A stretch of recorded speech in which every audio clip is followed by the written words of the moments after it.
Why a big chunk of the government's climate fund hasn't been spent yet? Tens of millions of dollars earmarked for government climate change projects are yet to be spent, with funding being rolled over. Treasury documents show about a third of the initiatives in the $3.6 billion Climate Emergency Response Fund, CERF, may not use all their allocated funding for this year. Trouble recruiting staff is a major culprit. Subscribe our YouTube channel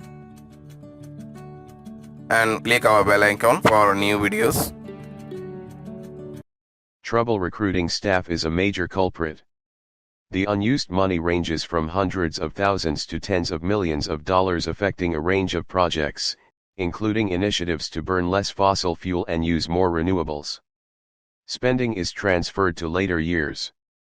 Frustrating, but people not sitting on their hands, Climate Minister. Emeritus Professor of Sustainable Energy and Climate Mitigation Ralph Sims said the lack of action was alarming. We should be in a war footing. If this was World War II, we'd be throwing money at it left, right and center, and pouring resources at it and training people. Climate change is happening faster than most people imagine. Climate Change Minister James Shaw said the slow spend from CERF was incredibly frustrating. It is a concern to all of us, although most of the reasons for it are similar to everywhere else in the economy, where we are facing supply constraints, human resource constraints, and so on, rather than because people are sitting on their hands. Shaw said ministers and public sector bosses are pushing hard to get work underway quickly. Worldwide demand for workers. Reasons for underspending include policy program and cabinet decision hold-ups, and the impact of Cyclone Gabrielle. But difficulty. Subscribe our YouTube channel and click our bell icon for new videos. For workers. Reasons for underspending include policy program and cabinet decision hold-ups, and the impact of Cyclone Gabrielle. But difficulty finding staff was the most commonly cited reason. Sims said qualified and experienced workers were in huge demand.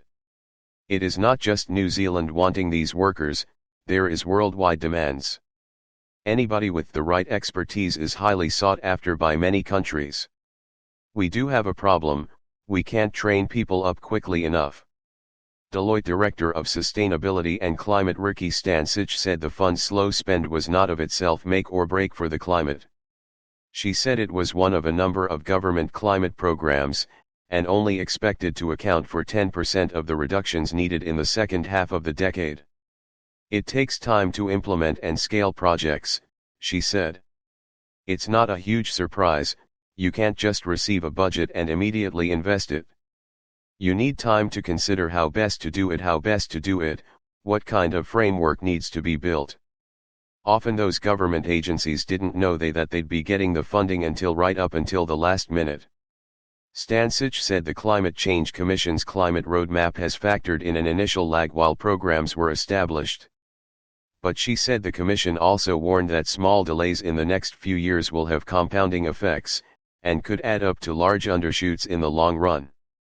There is a particularly large underspend, about $70 million, in the program to help industry switch from burning coal and other fossil fuels to electricity. The Treasury documents said the first year has required program design and implementation, more of the expenditure is now forecast to occur in out years.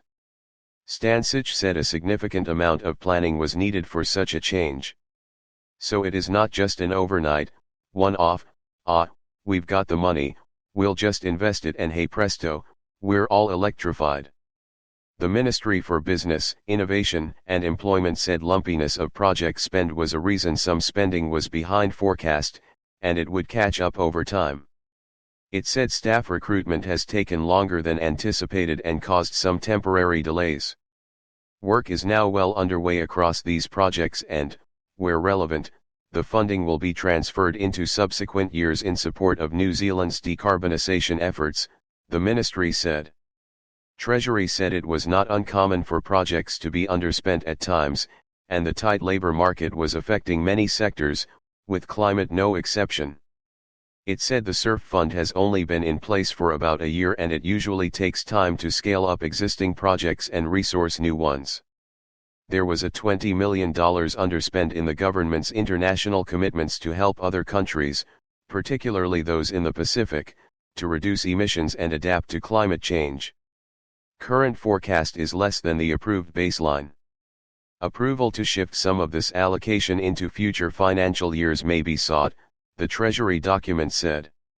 The Ministry of Foreign Affairs and Trade said in a statement there is now a different spend profile over 4 years than was originally indicated, and work already done was yet to be reflected in the Treasury SURF figures. It said it was on track to outlay the full $1.3 billion in climate finance by the end of 2025, the end of the commitment period. Future financial years may be sought, the Treasury document said. The Ministry of Foreign Affairs and Trade said in a statement there is now a different spend profile over 4 years than was originally indicated, and work already done was yet to be reflected in the Treasury SURF figures. It said it was on track to outlay the full $1.3 billion in climate finance by the end of 2025, the end of the commitment period. 5. The end of the commitment period.